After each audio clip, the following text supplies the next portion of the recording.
కార్యక్రమంలో వరలక్ష్మికి ప్రసాదాలు 6 నైవేద్యాలు చూపిస్తున్నానండి. రెండే కావాల్సిన ఇంగ్రీడియంట్స్ ముందు చూపిస్తున్నాను మీకు. దీంతో ఒక కప్పు మినపప్పు తీసుకొని రాత్రి నానబెట్టానండి. కడిగి 2-3 సార్లు కడిగి నానబెట్టాను. అలాగే బూరెలకి తోపు పిండికి దీంతో ఒక కప్పు మినపప్పు, మళ్ళీనేమో 2 కప్పులు బియ్యం వేసి రాత్రి నానబెట్టుకున్నానండి.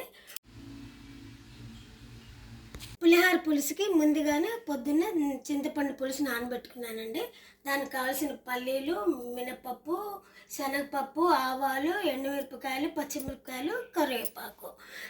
దాంట్లో నేను కొంచెం పొడి వేస్తానండి. ఆ పొడి ఏంటంటే ఆవాలు, జీలకర్ర, మెంతులు, నువ్వులు, ఎండుమిరపకాయలు ఇవి వేసి నేను జస్ట్ ఫ్రై చేసి కొంచెం పొడి కలుపుతానండి. తర్వాత మీకు ప్రాసెస్ అంతా చూపిస్తాను. వేయించుకున్నానండి. దీన్ని మిక్సీలో వేసి పొడి చేసుకుంటాను.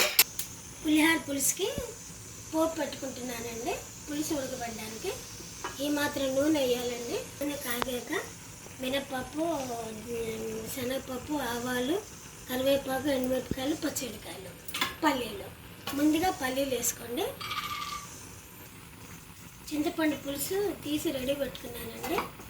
ఇంగువ, పల్లీలు వేగాక దోరగా వేగాక మినప్పప్పు, శనగపప్పు,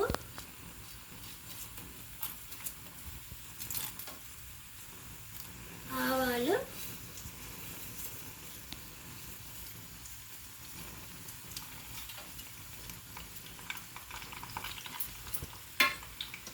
ఇంగువ, చిటికెడు ఇంగు వేసుకోండి. ఇవి వేగాక ఎండుమిరపకాయలు వేసుకోండి. లేదా ముందుగానే వేసుకుంటే నల్లబడిపోతాయండి. ఇలా దోరగా వేగాక ఇప్పుడు ఎండుమిరపకాయలు, పచ్చిమిరపకాయలు వేసుకోండి. దీంట్లోనే ఒక ఫుల్ స్పూన్ పసుపు వేసుకోండి. ఎందుకంటే పులిహోరకి పసుపు ఎక్కువ పడుతుందండి. అన్నానికి సరిపడా నేను గ్లాసు బియ్యం పెట్టానండి. అన్నానికి సరిపడా ఉప్పు, ఫుల్ స్పూన్ ఉప్పు పడుతుంది. ఇంకా బెల్లం ముక్క కూడా వేసుకోండి. పులుసులో బాగుంటుంది టేస్ట్. చింతపండు పులుసు వేసుకోండి.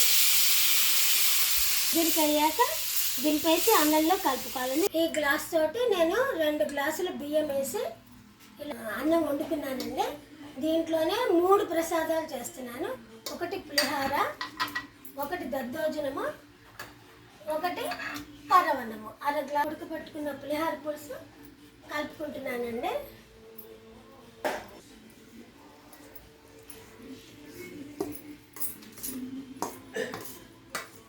వేడన్నంలో కలిపితే బాగా కలుస్తుందండి. పులుపు, ఉప్పు అంతా పడుతుంది. నా పులిహోరలోకి పొడి రెడీ చేసుకున్నానండి.